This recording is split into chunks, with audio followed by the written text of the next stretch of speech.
मनुष्य के सारे संबंधों का आधार है अपेक्षा। पति कैसा हो जो मेरा जीवन सुख और सुविधा से भर दे। पत्नी कैसी हो जो सदैव मेरे प्रति समर्पित रहे। संतान कैसी हो जो मेरी सेवा करे, मेरा आदेश माने।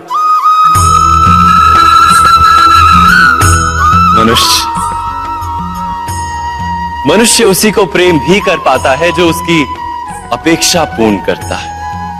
और अपेक्षा की तो नियति है भंग होना। कैसे? क्योंकि अपेक्षा मनुष्य के मस्तिष्क में जन्म लेती है। कोई अन्य व्यक्ति उसकी अपेक्षाओं के बारे में जान ही नहीं पाता। पूर्ण करने की प्रामाणिक इच्छा हो तब भी कोई मनुष्य किसी की अपेक्षाओं को पूर्ण नहीं कर पाता। और वहां से जन्म लेता है संघर्ष। सारे संबंध संघर्ष में परिवर्तित हो जाते। पर मनुष्य अपेक्षा को संबंध का आधार ना बनाए और स्वीकार करे केवल संबंध का आधार, तो क्या ये जीवन स्वयमेव सुख और शांति से नहीं भर जाएगा? स्वयं विचार कीजिएगा।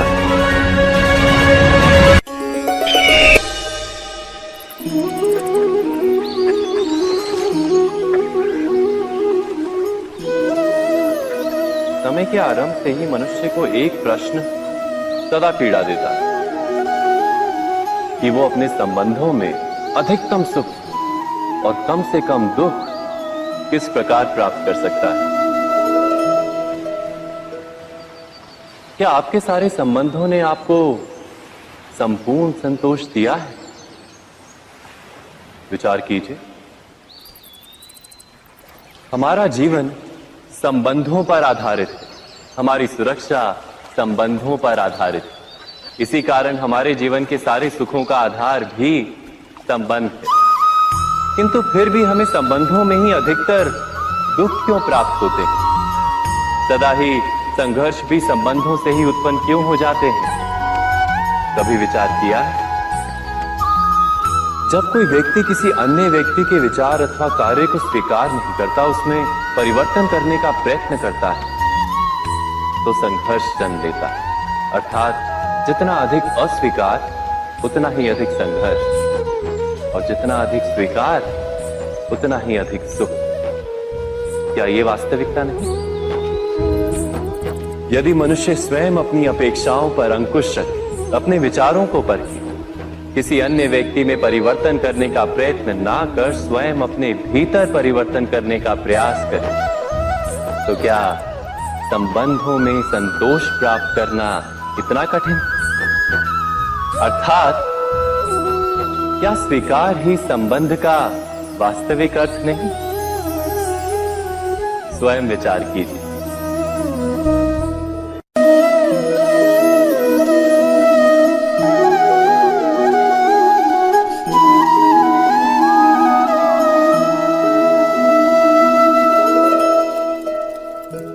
जब किसी व्यक्ति को किसी घटना में अन्याय का अनुभव होता है, तो वो घटना उसके अंतर को झकझोर देती। समस्त जगत उसे अपना शत्रु प्रतीत होता है। अन्याय लगने वाली घटना जितनी बड़ी होती है, मनुष्य का हृदय भी उतना ही अधिक विरोध करता है।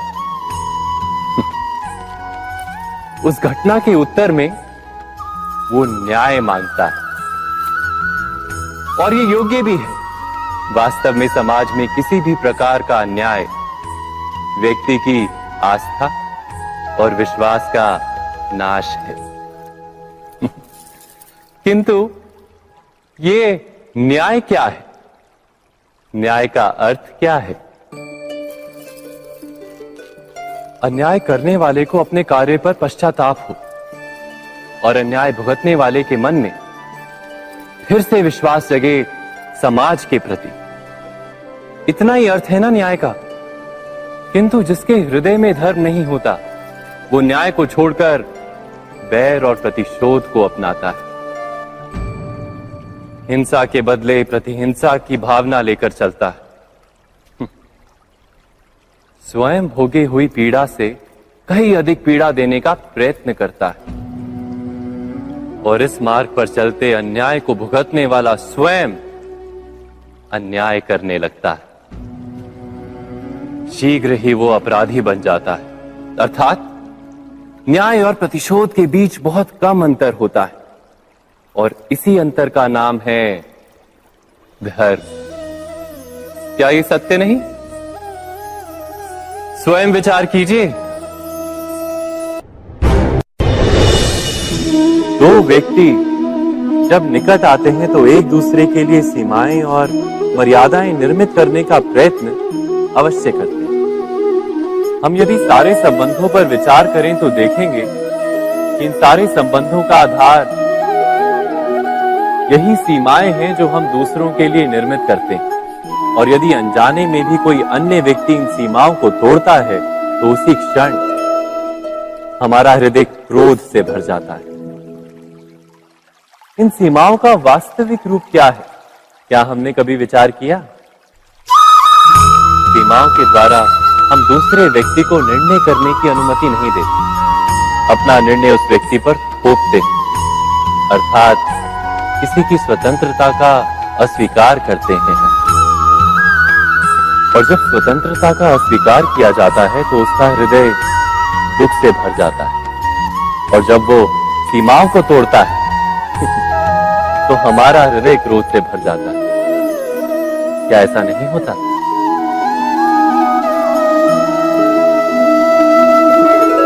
पर यदि एक दूसरे की स्वतंत्रता का सम्मान किया जाए तो किसी मर्यादाओं या सीमाओं की आवश्यकता ही नहीं होती। अर्थात जिस प्रकार स्वीकार किसी संबंध का देह है, क्या वैसे ही स्वतंत्रता किसी संबंध की आत्मा नहीं? स्वयं विचार कीजिए।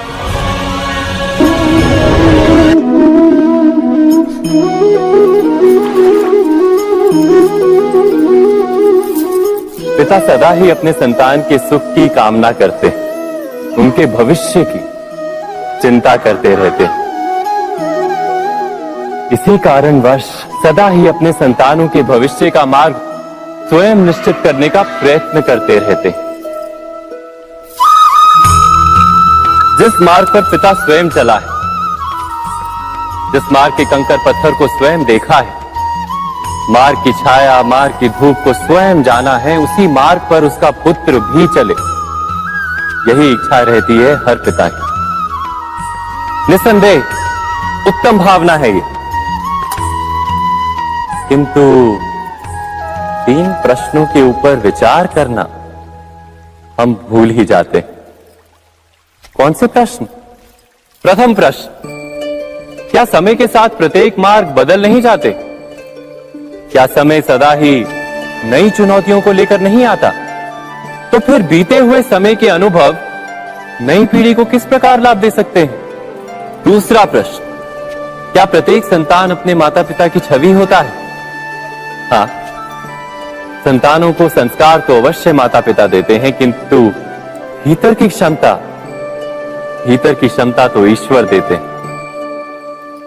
तो जिस मार्ग पर पिता को सफलता मिली है, विश्वास है कि उसी मार्ग पर उसकी संतानों को भी सफलता और सुख प्राप्त होगा।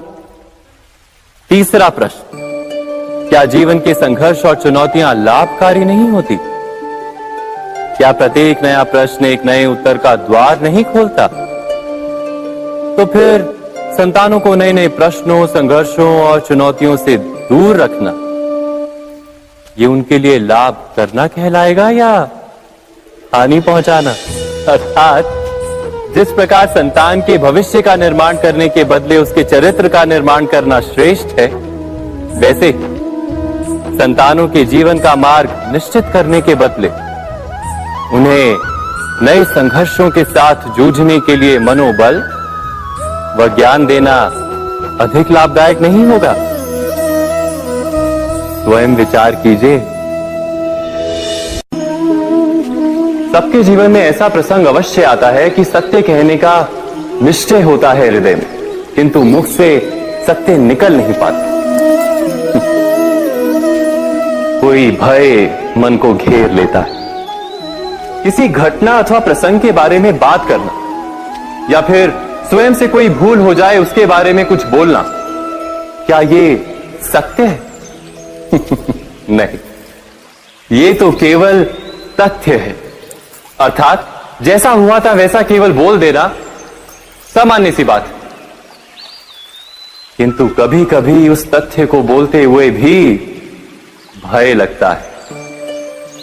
कदाचित किसी दूसरे की भावनाओं का विचार आता है मन, दूसरे को दुख होगा ये भय भी शब्दों को रोकता है। तो ये सत्य क्या है? क्या हमने कभी विचार किया है? जब भय रहते हुए भी कोई तथ्य बोलता है तो वो सत्य कहलाता है। वास्तव में सत्य कुछ और नहीं, केवल निर्भयता का दूसरा नाम है।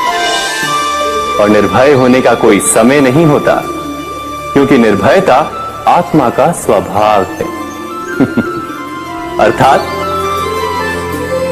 क्या प्रत्येक क्षण सत्य बोलने का क्षण नहीं होता?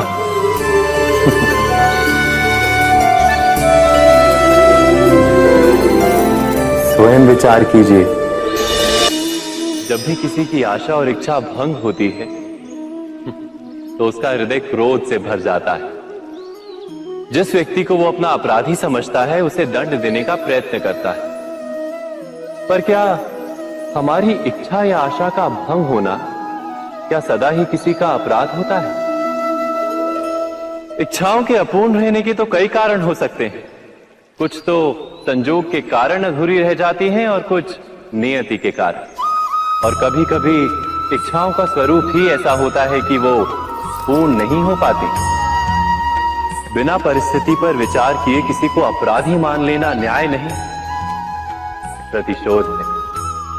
न्याय का आधार तो दया है, करुणा है, और प्रतिशोध का आधार क्रोध, अहंकार। अर्थात हृदय में करुणा धारण किए बिना किसी के अपराध के विषय में विचार करना, किसी को दंड देना, क्या अपने आप में ही अन्याय नहीं? स्वयं विचार कीजिए।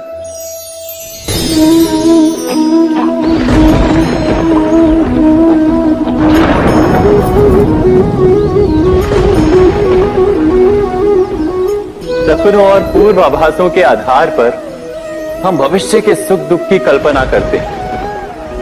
भविष्य के दुख का कारण दूर करने के लिए हम आज योजना बनाते हैं। किंतु कल के संकट को आज निर्मूल करने से हमें लाभ मिलता है या हानि पहुंचती है? ये प्रश्न हम कभी नहीं करते। सत्य तो ये है कि संकट और उसका निवारण साथ जनते हैं, व्यक्ति के लिए भी और सृष्टि के लिए भी। नहीं, आप अपने भूतकाल का स्मरण कीजिए, इतिहास को देखिए। आप तुरंत ही ये जान पाएंगे कि जब जब संकट आता है तब तब उसका निवारण करने वाली शक्ति भी जन्म लेती है। यही तो जगत का चलन है। वस्तुतः संकट ही शक्ति के जन्म का कारण है। प्रत्येक व्यक्ति जब संकट से निकलता है तो एक पद आगे बढ़ा होता है, अधिक चमकता है, आत्मविश्वास से अधिक भरा होता है, न केवल अपने लिए अपितु विश्व के लिए भी। क्या ये सत्य नहीं? वास्तव में संकट का जन्म है एक अवसर का जन्म, अपने आप को बदलने का, अपने विचारों को ऊंचाई पर करने का अवसर, अपनी आत्मा को बलवान और ज्ञान मंडित बनाने का अवसर। जो ये कर पाता है उसे कोई संकट नहीं होता, किंतु जो ये नहीं कर पाता वो तो स्वयं एक संकट है विश्व के लिए। विचार कीजिए।